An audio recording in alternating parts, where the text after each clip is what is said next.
করব না। আজকে আপনাদেরকে আমি পুডিং বানিয়ে দেখাবো। এতে ডিম দিয়েছি, চিনি দিয়েছি।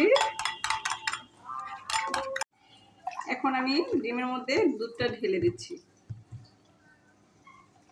কেমন, তুমি কি বললা? দেখুন গাইস, আমি এটাকে বেড রেস্টে রেখে দিয়েছিলাম। এখন ঢেলে দিচ্ছি ক্যারামেলকের।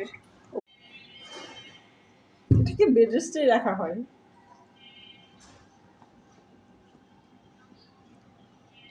গাইস, এখন আমি এটাকে দিয়ে দিচ্ছি। কতক্ষণ রেস্টে রাখে? এতে 15 থেকে 20 মিনিট, আধা ঘন্টা।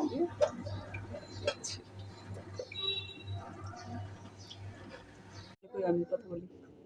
হ্যালো গাইস, এই হচ্ছে আজকে আমার পুডিং এর রেসিপি।